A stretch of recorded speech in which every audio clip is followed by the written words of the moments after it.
Hello students, कैसे हैं आप लोग। उम्मीद करता हूं कि बहुत बढ़िया होंगे, है ना। चलिए आज से शुरू करते हैं हम थ्री डायमेंशनल ज्योमेट्री का पहला topic straight line. Straight line में भी आज का टॉपिक जो रहेगा वो रहेगा direction ratios and direction cosines. ठीक है, तो चलिए शुरू करते हैं। 3D में direction ratio, direction cosines of a line. देखिए 3D में तीन एक्सिस, एक तो हो गई एक्स एक्सिस, ये एक्स एक्सिस, वाई एक्सिस और फिर एक जेड एक्सिस। मैं ड्रॉ करके बताता हूं आपको, ध्यान दीजिए। ये तो हो गई एक्स एक्सिस, ये वाई एक्सिस और ये है हमारी थर्ड एक्सिस जिसे हम कह रहे हैं जेड एक्सिस। तो ये एक्स एक्सिस, वाई एक्सिस और ये जेड एक्सिस। क्लियर है।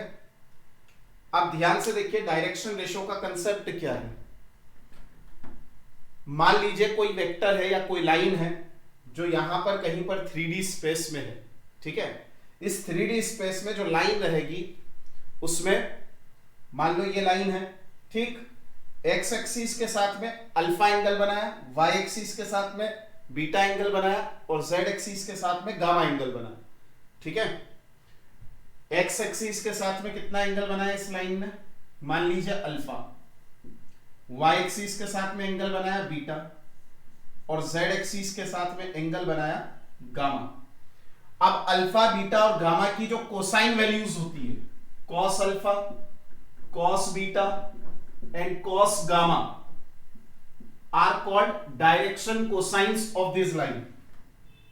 ये जो लाइन थी ना हमारे पास, ये जो लाइन है, इस लाइन के डायरेक्शन कोसाइंस क्या कहलाएंगे, cos alpha, cos beta, cos gamma, where alpha is the angle subtended by the line, subtended between line and the positive x axis.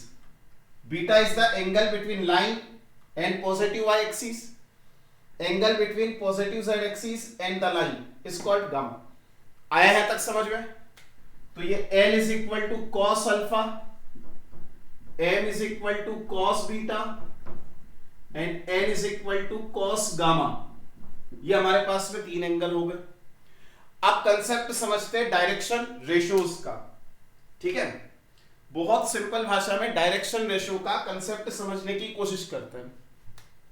मान लीजिए मैं यहां पर इस लाइन का वन यूनिट, मतलब यूनिट पार्ट लेता हूं, है ना। मान लो मैंने ये यूनिट पार्ट लिया, ये इतना यूनिट पार्ट है। ठीक है, इसको और आगे बढ़ा लो इस लाइन को, ये यूनिट पार्ट है। ये यूनिट पार्ट क्या है, पी क्यू।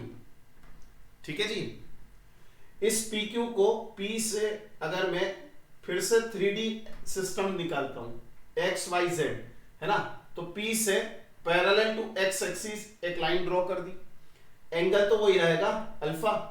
अब ध्यान से देखो, इस क्यू से अगर मैं परपेंडिकुलर ड्रॉ करता हूं तो ये जो डिस्टेंस आएगी इसे मैं कंसीडर कर रहा हूं ए। ठीक है, यानी अलोंग एक्स एक्सिस अगर इस लाइन का यूनिट पार्ट, वन पार्ट, है ना, जिसकी लेंथ वन हो, है ना, वो वाला पार्ट एक्स एक्सिस पर जितना प्रोजेक्शन बनाएगा उस प्रोजेक्शन को क्या कहेंगे आप, एक्स डायरेक्शन रेशियो, है ना। मान लो ए निकला तो ए कितना निकलेगा, यहां पर ध्यान दीजिए, ये पी क्यू तो वन है ना। अब ये है हमारे पास में अल्फा, तो क्या लिखेंगे इसे, ए वन कॉस अल्फा। सही है, आया इतना समझ में, क्लियर है बात। कोई दिक्कत हो तो पूछे जल्दी से। ये क्या निकलेगा, ए कॉस अल्फा। इसी तरीके से अगर इसी का हम y एक्सिस पर एंगल देखेंगे तो क्या निकलेगा, b cos alpha, 1 cos alpha, c is equal to 1 cos gamma. अब इसका रेशो निकालिए, ए बी सी क्या कहलाएगा, डायरेक्शन रेशियोज। यानी इनके अगर हम रेशो निकाल दें एल एम एन के, तो एल एम एन का रेशो क्या कहलाएगा, डायरेक्शन रेशो। देखो डायरेक्शन कोसाइंस और डायरेक्शन रेशो समझ में आ गए। अब आगे बढ़ते हैं। ठीक है,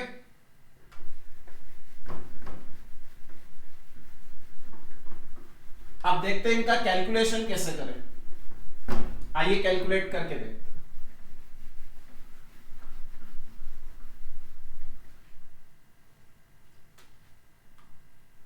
ABC क्या कहलाएंगे? डायरेक्शन रेशोज, ठीक है। जबकि LMN क्या कहलाएंगे? Direction cosines. अब डायरेक्शन रेशोज आ गए, डायरेक्शन कोसाइंस आ गए, ठीक है। अब मान लीजिए किसी लाइन का एंगल दे रखा है, यानी अगर मैं इस L, M और N का स्क्वायर करूं, L square M square plus L square, तो ये कितना आएगा? 1। L में, M में और N में अगर मैं रिलेशन देखूं तो क्या रिलेशन होता है? ABC और LMN में L is equal to plus minus A divided by square root of A square plus B square plus C square. M में क्या रिलेशन होता है? Plus minus B divided by square root of A square plus B square plus C square. N क्या होता है? Plus minus C divided by square root of A square plus B square plus C square. Clear? इन तीनों का अगर मैं square करूं तो देखिए A square divided by A square plus B square plus C square, तीनों में देखो डिनोमिनेटर सेम रहेगा, ऊपर आएगा A square plus B square plus C square, नीचे भी A square plus B square plus C square, cancel कर देंगे तो 1 आएगा। ये रिलेशन याद हो गया। आइए इन सब रिलेशन के आधार पर अब हम डायरेक्शन रेशियोज का खेल देखते हैं, ठीक है।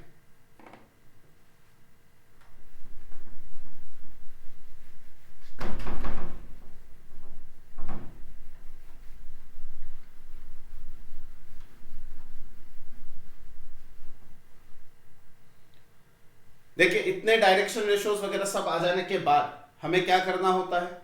आए इसे समझते हैं। मान लो ऐसा दे रखा है कि direction ratios of a line are 1, 2, 3। Calculate direction cosines. क्या निकालना है?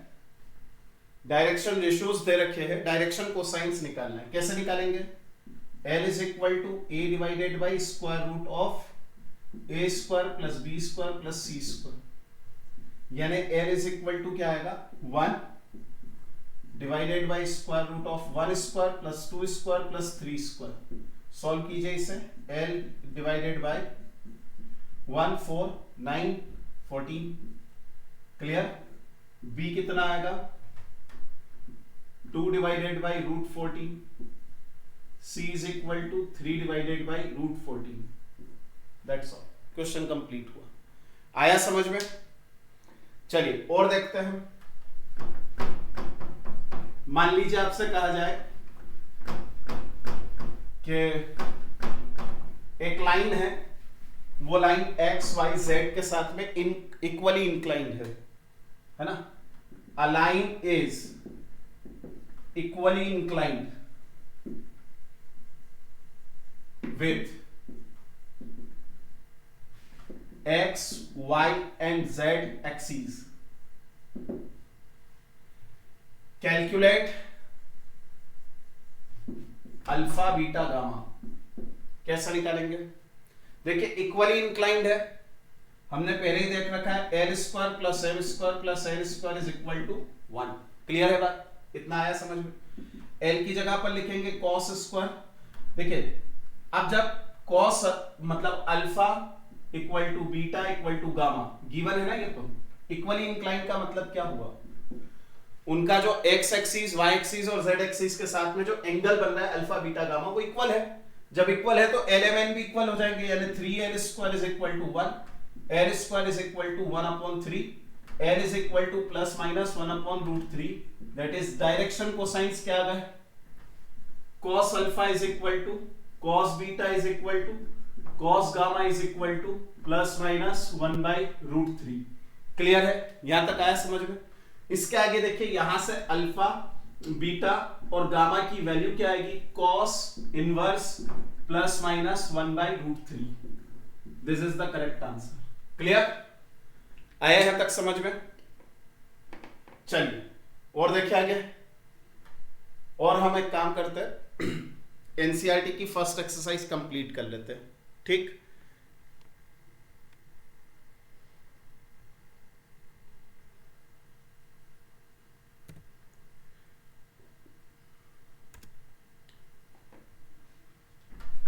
इसे मैं मिटा देता हूं पहले।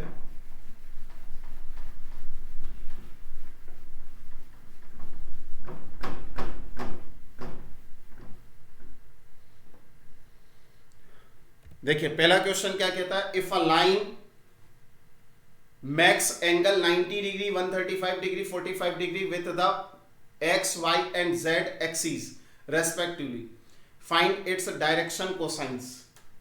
करें डायरेक्शन कोसाइंस फाइंड आउट। देखिए अल्फा कितना दे रखा है 90 डिग्री, बीटा दे रखा है 135 डिग्री और गामा दे रखा है 45 डिग्री। क्लियर।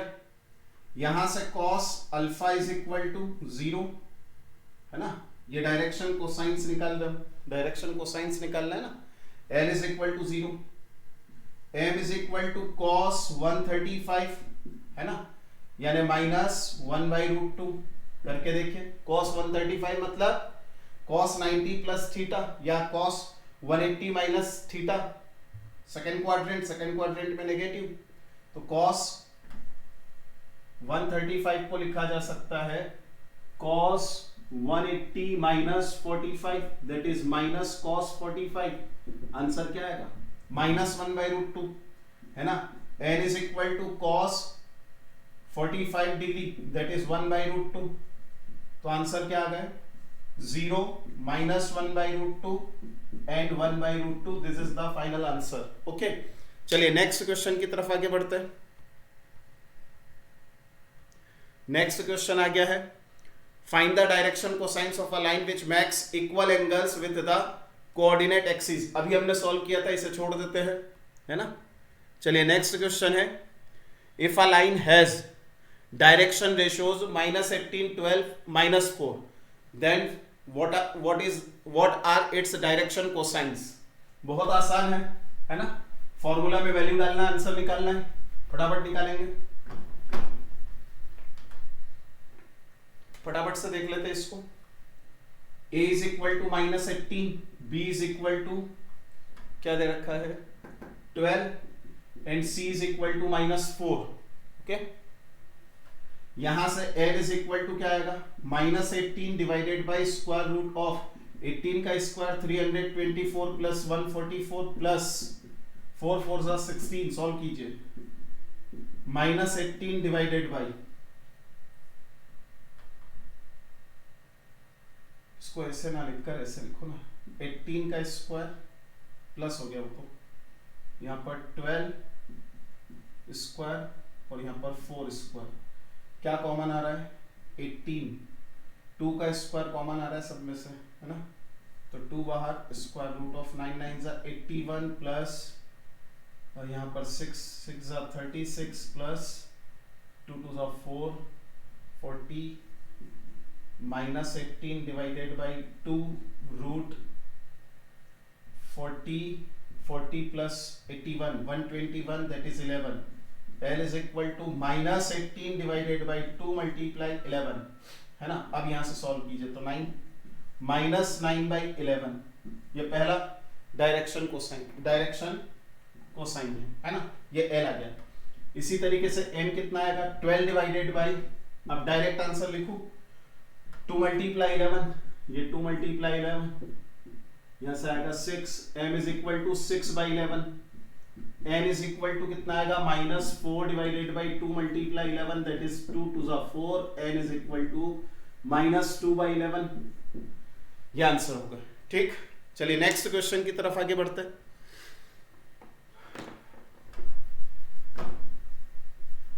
नेक्स्ट क्वेश्चन में क्या पूछा गया है कि ये जो 3 पॉइंट्स दे रखे हैं, ये तीनों पॉइंट कोलिनियर है, ये प्रूव करना है।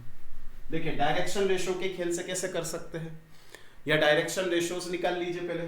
देखिए 2 पॉइंट अगर दे रखे हैं, इसका कोऑर्डिनेट है x1 y1 z1 और इसका कोऑर्डिनेट है x2 y2 z2, ठीक है ना। तो इस लाइन से इस लाइन का जो डायरेक्शन रेशियो होगा वो कैसे निकालेंगे? a is equal to x2 minus x1, b is equal to y2 minus y1, c is equal to z2 minus z1। ठीक, अब यहां पर जो पॉइंट्स दे रखे हैं उनको मार्क करते हैं 2 3 4। फिर दे रखा है अगला -1 -1 -2 1 -1 -2 1। नेक्स्ट क्या दे रखा है? नेक्स्ट इज गिवन 5 8 7, ये 5 8 7। ठीक है, इन दोनों से डायरेक्शन रेशियो निकालो। देखो -1 -2 दैट इज -3, ये a आया। b कितना आया? -2 -3 -5। c कितना आया? 1 -4 -3। आप इनमें से किसी भी दो को ले लीजिए, तीसरे को मिलाकर, है ना। 5 - 3 कितना आएगा? 3। 8 - 3 5। 7 - 4 3। ठीक है, देखो यहां पूरा नेगेटिव आ रहा है, यहां पॉजिटिव आ रहा है, कोई बात नहीं। अरे भाई डायरेक्शन रेशियोज है, अगर मैं -1 कॉमन ले लूंगा तो बिल्कुल उसके जैसा हो गया 3 5 3, मतलब दोनों के डायरेक्शन रेशियो सेम आ रहे हैं, इसका मतलब कोलिनियर है। यस, चलिए नेक्स्ट।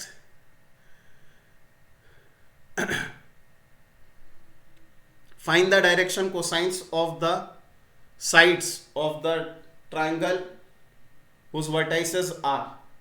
अब आपको डायरेक्शन कोसाइंस निकालना है। सबसे पहले क्या करेंगे आप? डायरेक्शन रेशियोज निकालेंगे और उसके बाद में फॉर्मूला में वैल्यू डालकर डायरेक्शन रेशियो निकाल लेने के बाद फॉर्मूला में वैल्यू डालकर डायरेक्शन कोसाइंस निकालेंगे। ठीक है, सबसे पहले देखिए 3 5 -4 क्या दे रखा है? 3 5 -4, ये पहला पॉइंट दे रखा है। दूसरा पॉइंट दे रखा है -1 1 2, -1 1 2, है ना। नेक्स्ट पॉइंट है -5 -5 -2, ये A हो गया, ये B, ये C, है ना। एक ट्राइंगल है ABC, ये ट्राइंगल ABC। सबसे पहले हम AB के डायरेक्शन रेशियोज निकालेंगे, फिर BC के और फिर AC के। ठीक है, तो AB के डायरेक्शन रेशियोज क्या निकलेंगे? -1 -3 -2, 1 -5 -4, 2 -+6। आप देखिए यहां पर इसको डिवाइड कर सकते हैं ना, देखो कॉमन आ रहा है ना, 2 आ रहा है ना, तो इसको ऐसा भी लिख सकते हैं -1 -2 और 3। ये भी सही है, ये भी सही है, आपको जो लिख रहा है लिख सकते हैं आप। ठीक है, आप ध्यान से देखिए, अब हम लिखेंगे BC का डायरेक्शन रेशियो देखो, -5 -1। ठीक है ना, BC का डायरेक्शन रेशियो -5 -1 -4 -6 -4। ठीक है, माइनस भी कॉमन ले लीजिए और 2 से डिवाइड कर दीजिए, तो क्या आ जाएगा आंसर? आंसर आएगा 2 3 2। ये डायरेक्शन रेशियोज आ गए। CA देख लीजिए, CA इज इक्वल टू कितना आ जाएगा? -5 -3 -8, -5 -5 -10, -2 +4 मतलब 2। इसको ध्यान से देखिए, 2 से डिवाइड कर दीजिए, -4 -5 और 1। ये डायरेक्शन रेशियोज आ गए। अब डायरेक्शन रेशियोज आ जाने के बाद में हमें क्या करना होता है? इसको डिवाइड ही करना होता है, मतलब फॉर्मूला में वैल्यू डालना होती है। फॉर्मूला क्या है? L = A divided by square root of A square plus B square plus C square. इसमें वैल्यू डालकर इसके लिए हम डायरेक्शन कोसाइन निकालेंगे, सारे डायरेक्शन कोसाइंस निकलेंगे, फिर इसके डायरेक्शन कोसाइंस निकालेंगे, फिर इसके डायरेक्शन कोसाइंस निकालेंगे, वो आप कर लीजिए। ठीक है, चलिए आगे बढ़ते हैं।